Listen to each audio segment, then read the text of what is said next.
Amis et fans de Liviu Empire, bonsoir. Comment allez-vous, que vous allez bien? Pour ceux qui ne me connaissent pas, parce que oui, il y en a qui ne me connaissent pas encore, c'est Sachaka. C'est Sachaka et j'espère que vous avez entamé l'aventure déjà avec nous hier.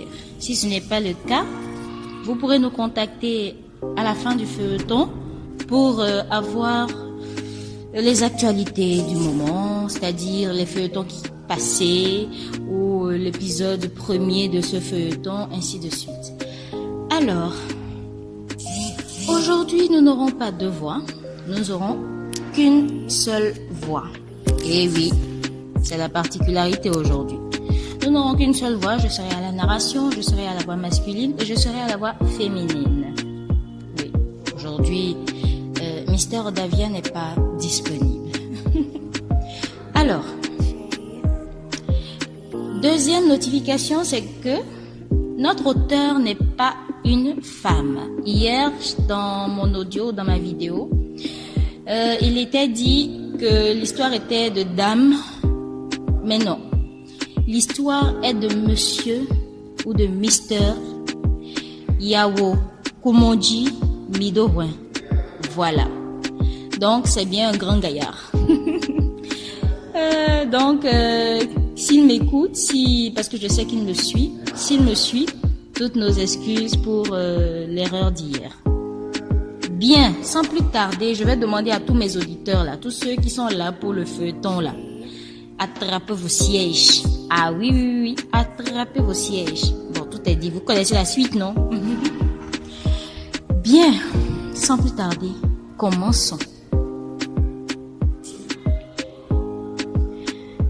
Piège du destin de Monsieur Yawo Kumonji Midowen. Chapitre 2. Une belle amitié. Sanam rentra chez elle et elle voit son fils Maounion assis devant ses cahiers dans la chambre en train d'apprendre à la lueur de leurs lampillons. L'enfant est tout ravi de son retour enfin. Bonne arrivée, Nda. Tu as trop tardé et je me faisais du souci pour toi. Oh, excuse-moi pour tout le retard accusé avant de rentrer, mon fils. Tu n'as pas à t'excuser, Nonien. L'essentiel est que tu sois là maintenant et j'en suis satisfait. Merci, mon fils.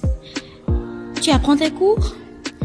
Oui, je suis partie retirer les cours que j'ai ratés aujourd'hui chez mon ami à Kofa. J'ai fini de les recopier. Maintenant, j'apprends les cours de demain. Merci beaucoup, mon fils. Quand je te vois ainsi, tu n'imagines pas quelle est cette joie qui m'anime du plus profond de moi. Tu es ma fierté, chérie. Toi aussi, quand je te vois, Anda, je t'aime tellement. Mais dis, d'où viens-tu avec tout ceci? Comment as-tu payé tout ça encore? Mon fils, soupire-t-elle. Je n'ai pas payé, hein. Après avoir réglé la dette de Maman Soji sur le chemin de retour, j'ai décidé d'aller remercier Papa Semeya et sa femme pour ce qu'ils nous ont fait aujourd'hui en nous défendant auprès de Maman Soji. C'est là, je suis restée jusqu'à 7 heures et c'est eux qui nous ont remis tout ça. Tu veux dire qu'ils te les ont donnés? Bien sûr, ils nous les ont donnés, toi et moi.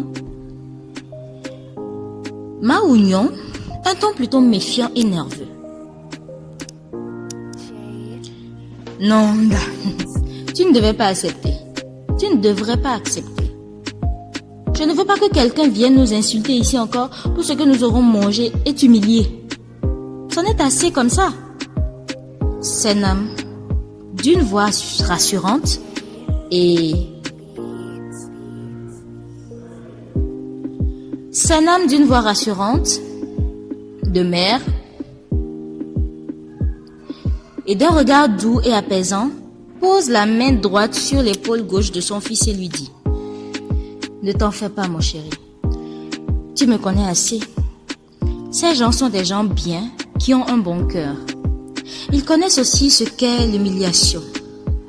Ils m'ont conté leur histoire, leur triste histoire aussi. Et je t'assure qu'ils ne feront rien de ce que tu penses. Et tu sais quoi? Demain, tu vas à l'école avec la totalité de ta scolarité. Quoi? Tu as gagné la loterie ou quoi? Demande-t-il tout émerveillé. Loto quoi, hein? Mon fils, tu m'as vu jouer une fois à la loterie où? Mao Union perd du coup son enthousiasme et redevient morne.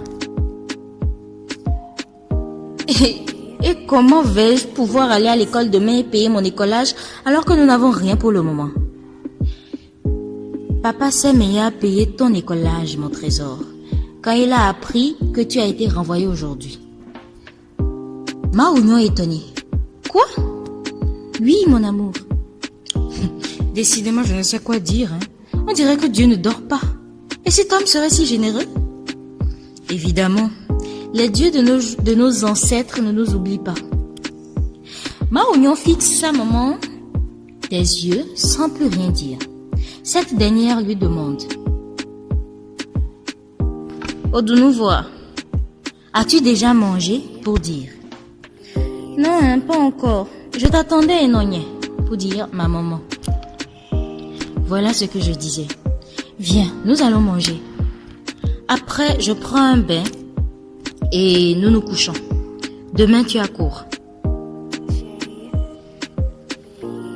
Enyo, merci beaucoup. Le matin, Sanam va réveiller son fils pour qu'il se lave et parte pour l'école.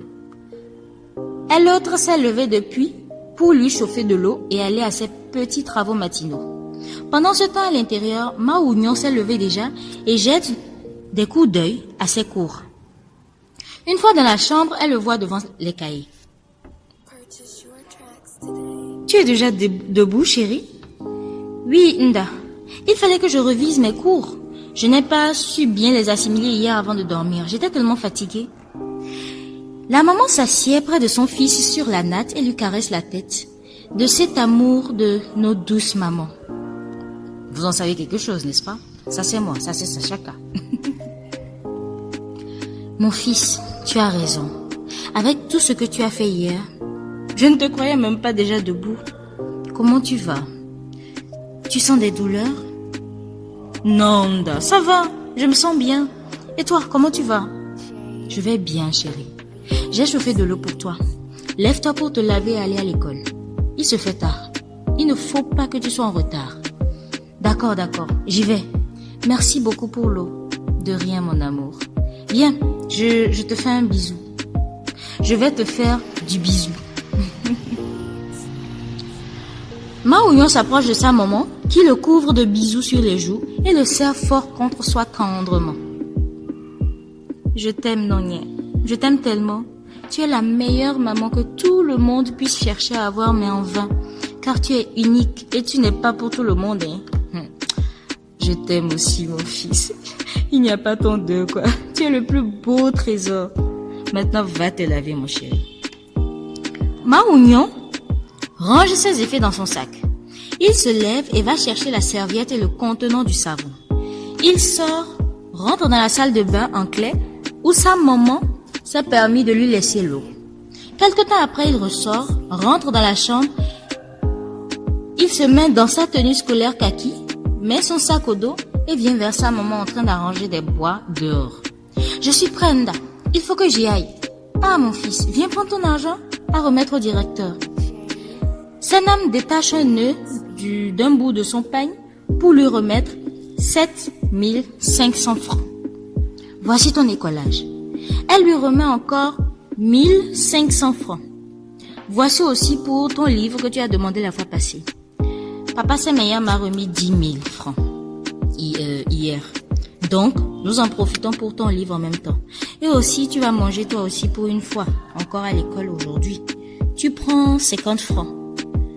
On prend ce qui reste de cet argent pour moudre le maïs et préparer une sauce. Mao Union tout heureux. Wow! Nda, moi aussi je vais pouvoir payer le livre aujourd'hui même. Oh, je suis très content. Akofa aussi va en profiter chez moi. Oui, mon fils. tu vas payer ton livre aujourd'hui. Toi et ton Akofa là, mon fils, je ne veux pas encore d'un petit-fils. Hein. Ah. Nda. Ochalo. Toi aussi, hein, maman. Pour dire. Akofa est mon amie, non? Et je l'aime beaucoup. Elle m'aide tellement. Elle partage ses nourritures avec moi. Les jours où nous n'avons rien pour que je puisse manger pendant les récréations. Puis, moi aussi, je l'aide en lui expliquant les mathématiques et physique dans lesquelles elle a un peu du mal à comprendre les choses. Dans notre classe, c'est nous deux et personne ne nous égale dans les devoirs. Nous sommes plus que des jumeaux. Hier, elle pleurait quand je sortais de la classe. Elle sera très contente aujourd'hui. Mais, nous sommes juste amis et plus. Nous sommes frères et sœurs. Nous ne savons rien de ce que tu t'imagines là. C'est ma sœur et amie et ça sera toujours ainsi. Maounion affiche une telle fierté et une certaine sensibilité en parlant de son ami de classe Akofa, ce qui éblouit sa maman. Ah Maounion, petite chose j'ai dite là, et tu cancanes tant. De plus, je vois tes yeux luire, hein. En tout cas, soyez toujours ainsi et ne vous faites pas de mal. Maintenant, cours vite pour l'école. Je ne veux plus te voir devant moi. Maounion embrasse la main de sa maman avant de filer en disant: je m'en vais déjà, hein, ne brise pas la tête avec tes bois. Hein. Ne me brise pas la tête avec tes bois, hein, maman. Maman Palongo. Palongo était un grand boxeur international togolais. Puis, il lui lance en plus: je t'aime, Nonye. Sanam est toute ravie. Levant ses mains vers le ciel, elle l'implore avant de retourner à son travail. Mon fils, pardon, je reprends. Protège mon fils pour moi, fit-elle. Couvre-le de ta bonté, ainsi que son ami Akofa. Donne-leur plus de sagesse et d'intelligence à l'école. Sur le chemin de l'école, Maounion rencontre un camarade de classe qu'il salue, puis ils se séparent. Il va passer chez Akofa à la maison. Arrivé dans la cour de la maison, il voit le père d'Akofa, monsieur Fiadougbe, en train d'aiguiser sa machette sur une pierre sous un arbre. La mère d'Akofa aussi revient juste du marigot et renverse son eau dans un vase en terre cuite au pied du mur de leur concession. Il va saluer le père de son ami avant d'aller saluer sa maman en se rabaissant poliment à chaque salutation. Puis, demande d'après Akofa chez sa maman. Maman Akofa est là, s'il te plaît. Mon fils, je reviens du marigot comme ça. Je ne sais pas si elle est déjà partie. Attends, je l'appelle voir. La maman se met à appeler sa fille quand son mari leur fait savoir qu'elle est déjà partie à peine 5 minutes. Ok, merci papa, merci maman, je vais aller aussi. Je la croyais à la maison pour que nous cheminions ensemble et lui remettre aussi dans le même temps ses cahiers que je suis venue chercher hier. Vas-y mon fils, le temps est même déjà contre toi. Ne commettez pas de bêtises surtout et prenez soin de vous et de vos études. Compris maman. Nous n'allons pas vous décevoir. Merci beaucoup. Puis, il s'en va remercier Fiadougbe, le père aussi, avant de partir. Monsieur Fiadougbe, après le départ de Maounion, s'adresse à sa femme en l'appelant par son nom, Adjoa.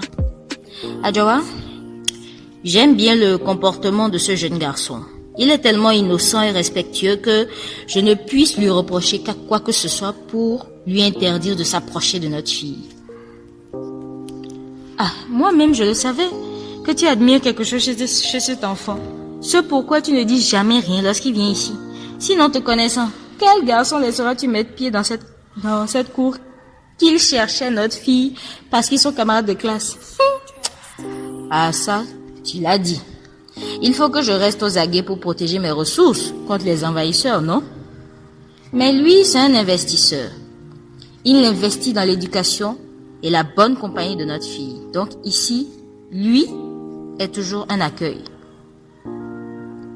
Toi et tes histoires, qui s'est préparé contre la guerre et pour la guerre n'est point surpris par la guerre, ma chère. Son toit vit ombragé sous la quiétude. Donc, apprenons à être toujours sentinelle, dit-il. Une fois de plus, en riant, à sa femme qui le regarde, les yeux amoureux et ébahis.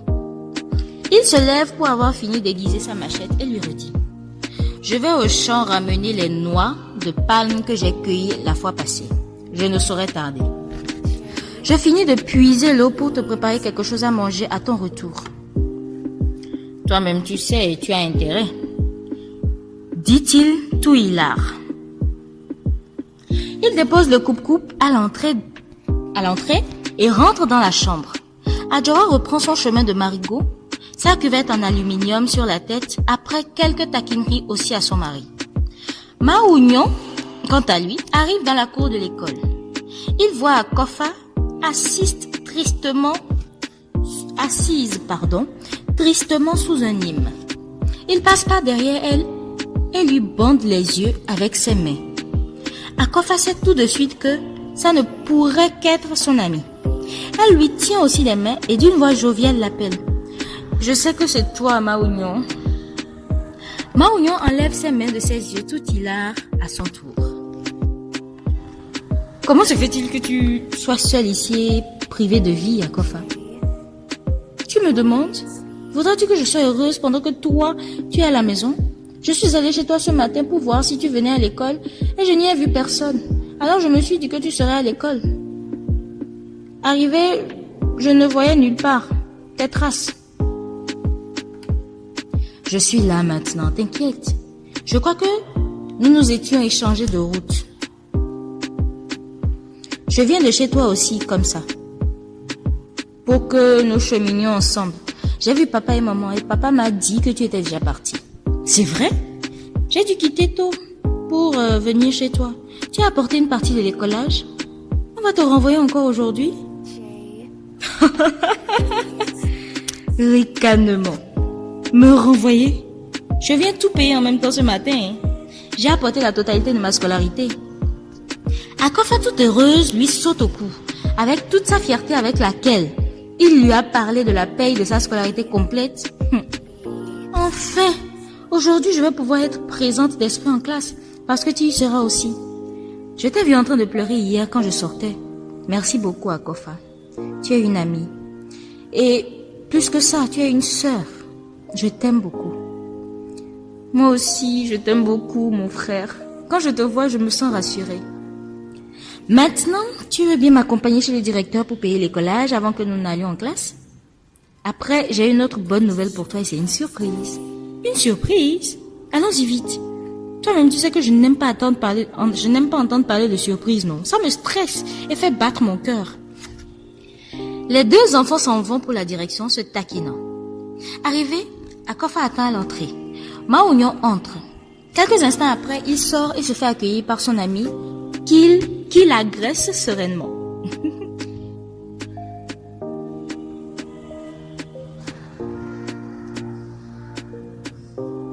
Rien souvi qui pour dire jeune homme. Où est la surprise? Fais vite, je ne veux pas trop parler. Quoi? Quelle surprise? Je suis le Père Noël, tu vois. Laisse-moi, hein. Donc tu t'es permis de te moquer de moi ce matin. Je vais te le faire payer, hein, crois-moi. Elle lui a attribué un coup de sa paume au dos. Aïe! Devia, pour dire l'enfant-ci. Devia m'a tué.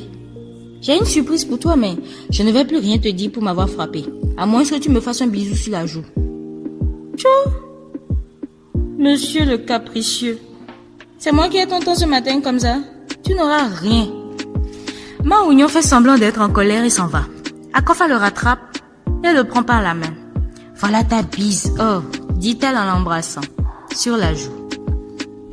Tu as chancy, non? Sinon quoi? Tu as ton bisou, non? C'est quoi la surprise? Et ferme tes yeux. C'est une affaire de fermer les yeux. Elle les ferme légèrement. Tu triches, ferme bien tes yeux. Ok, c'est fini maintenant. Fais vite, on va bientôt siffler. Maintenant, ouvre tes yeux jolis là. Akofa ouvre les yeux. Elle le voit tenir un livre en main et qu'il brandit avec fierté. Elle s'exclame, le lui ravit, puis le met dans son sac. Waouh! Où as-tu vu ça? Je viens de le prendre aussi à la direction. J'ai payé l'argent du livre aussi.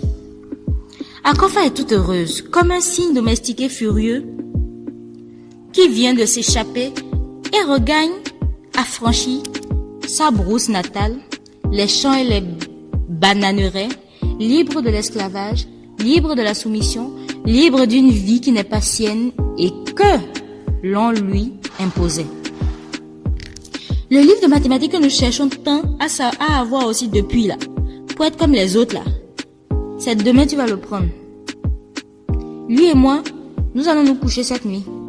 C'est à moi de le posséder en premier, parce que c'est moi qui suis du sexe qui prime. Ce sont des rires. Toi, tu ne vas jamais changer, jamais cesser de délirer et de me faire rire. Ce livre nous appartient à tous les deux. Chacun de nous peut le garder. Maintenant, nous allons pouvoir faire nos exercices sans nous stresser.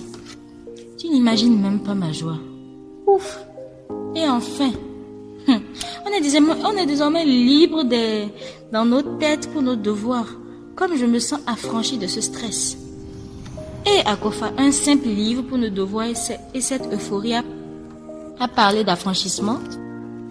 Quand serait-il si on parlait vraiment de l'indépendance de l'Afrique?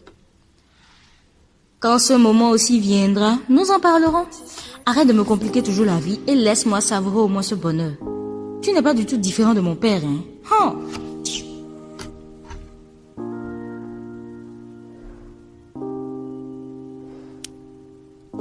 Et voilà, c'est la fin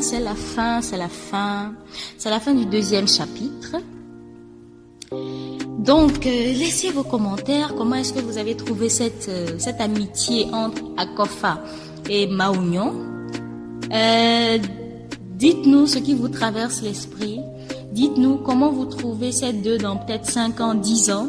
Est-ce qu'ils garderont cette belle amitié encore? Est-ce que quelque chose ne viendra pas diviser? Par exemple, moi j'aimerais savoir, une amitié pareille, qu'est-ce qui pourrait les diviser? À vos claviers, j'attends vos commentaires. Une amitié pareille, c'est Sacha qui parle. Une amitié pareille, qu'est-ce qui pourrait les diviser? J'attends vos commentaires au bas de la vidéo. Allez, likez, partagez au maximum afin de permettre à d'autres personnes de connaître l'histoire. Partagez au maximum, likez, mais surtout commentez. Vos avis, vos critiques, vos propositions nous sont très très importantes. Nous nous ferons une joie de toutes les lire. Non, pardon, de tous les lire. Allez, nous nous retrouvons demain pour un autre épisode ou pour un autre chapitre. Sur ce, c'était Sacha K pour le plaisir de votre écoute. Ciao, ciao!